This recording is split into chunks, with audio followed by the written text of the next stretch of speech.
The intricate beadwork of the necklace shone under the afternoon sun. It was an exquisite piece, a gift from her grandmother to be given only to the woman he loved. Zuri held it in her hands, turning it over and over, willing her pounding heart to slow down. When Jabari had presented it to her, she was shocked by its beauty. He had insisted that she accept it, saying it was an honor to receive such a gift. But when she looked into his eyes, she saw a vulnerability there that made her want to protect him. His normally confident demeanor had been replaced with a shyness that was disarming. For a moment, their eyes locked, and she knew she would do anything to keep the smile on his face. And so she accepted the gift and his proposal. Now, standing before the altar draped in white cloth and vibrant flowers, she was overcome with emotion. She had never seen anything like it before. Not in all her 23 years. Her reflection stared back at her from the polished surface of the beads.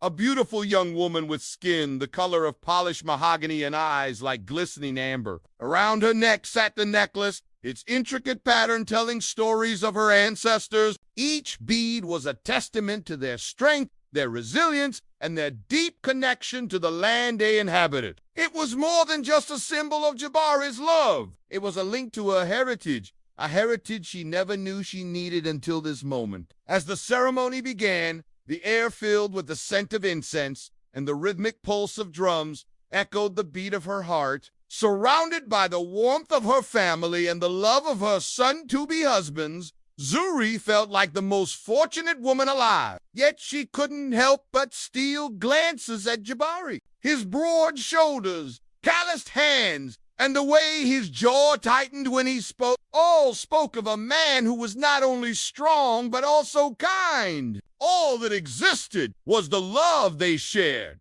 and the promise of a future together. Then, just as suddenly, the moment was broken. The head elder approached, holding a small wooden box. It was time for her to receive the final part of her grandmother's gift, the spiritual bond between them. Opening the box, she saw a pair of earrings crafted from polished wood and silver. As she reached out, the elder stopped her. "These earrings hold the spirit of my grandmother," she said, her voice echoing with reverence. "They are a symbol of our deep connection to the earth and to each other." She carefully placed the earrings in Zuri's ears, and a jolt shot through her body. It wasn't just a physical reaction. She felt her grandmother's presence, a warm, comforting energy that seemed to envelop her. Later, under the star-studded sky, as the celebration reached its peak, Zuri found herself drawn to a quiet corner, a place where the rhythmic pulse of the drums had softened to a gentle lull. It was here, amidst the twinkling stars and the soft glow of the fire, that she felt her grandmother's presence the strongest. Closing her eyes,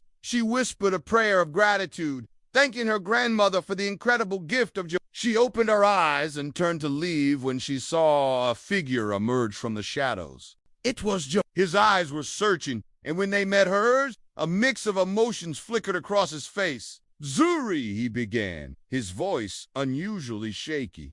"I need to tell you something." He hesitated, then continued. "My father gave me these earrings. He wanted me to give them to you, but he asked that I wait until after the ceremony." She took them from him, surprised by how heavy they felt in her hands. "But why? Why wait?" she asked, her voice barely a whisper. He sighed, running a hand through his close-cropped hair. "Because he started, then stopped, seemingly lost for words." Zuri could feel the tension in his shoulders, the tightness in his jaw, and she knew whatever he was about to tell her was difficult. Seeing his struggle, she reached out, placing a hand on his arm. "Jabari, if it's hard to say, you don't have to," she said softly. "Our bond goes deeper than any words." He looked at her then, his eyes filled with gratitude. "Thank you, Zuri," he said, "but I need you to know the truth, all of it." Taking a deep breath, he began his story, one filled with secrets and lies that threatened to shatter the foundation of their newfound love. As Jabari spoke, Zuri felt a chill run down her spine. What he told her was nothing short of shocking. The very foundation of her relationship with Jabari, the reason he had sought her out, was based on a lie. The necklace her grandmother had gifted him was not merely a symbol of love. It was a tool, a way to bind their spirits together, a ritual her grandmother had performed with many men in her past. Each man had believed himself to be the chosen one, the only one who had received her grandmother's ultimate gift. Only now did Jabari realize the truth. He had been tricked, manipulated into believing that the necklace was a sign of eternal love when, in fact, it was a means to gather power. But why? Why would her grandmother deceive these men? And what did it mean for their own bond? For their own love? As the night deepened, the weight of Jabari's revelation pressed heavily on their hearts. They sat in silence, their crackling fire the only sound breaking the stillness. Finally, Zuri broke the silence. "Why didn't you tell me before?" she asked, her voice trembling slightly. He looked at her, his eyes filled with remorse. "I didn't know how," he whispered. "I thought our love was enough. I was afraid that if I told you, it would change everything." Her gaze dropped to the necklace in her lap. The beads, once a symbol of love and commitment, now seemed like shackles, binding them to a past they didn't understand. "What are we going to do, Jabari?" she asked, her voice barely a whisper. He reached out, taking a hand in his. "We'll figure it out," he promised, though his voice lacked its usual confidence.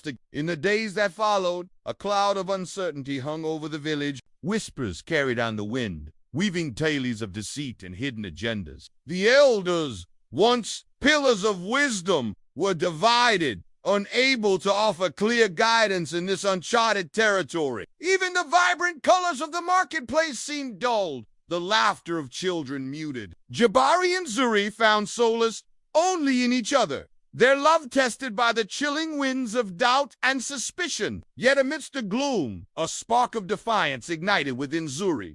Her grandmother's necklace, far from being a symbol of manipulation, became a symbol of their unity. She wore it proudly, not as a symbol of submission, but as a badge of their shared struggle. One evening, as the sky blazed with the hues of sunset, Zuri decided she had enough. The necklace dug into her skin, a constant reminder of the deceit that had been woven into their lives. She went to Jabari, her steps firm, her chin held high. He looked up from his work, surprise flickering across his face.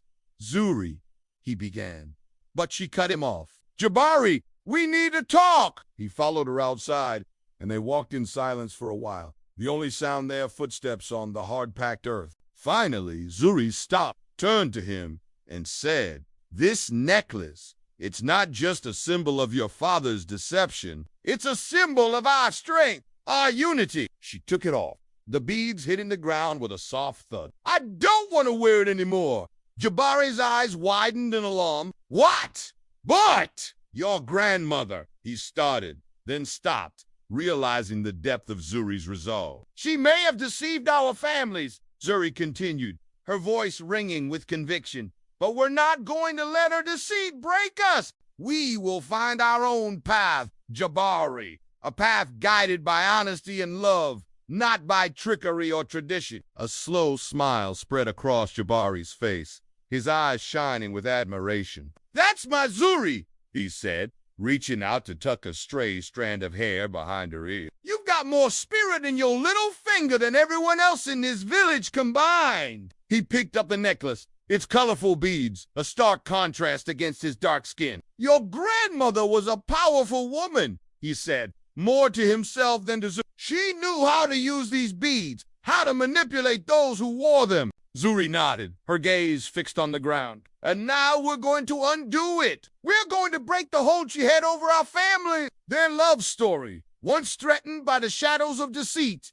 was now a beacon of hope, a testament to their unbreakable bond. Hand in hand, they faced the rising sun, ready to confront their families, to heal old wounds, and forge a new path forward. It wouldn't be easy, but they knew one thing for sure. Their love, like the intricate patterns of the beads, would guide them through the darkness and lead them to the light. The end?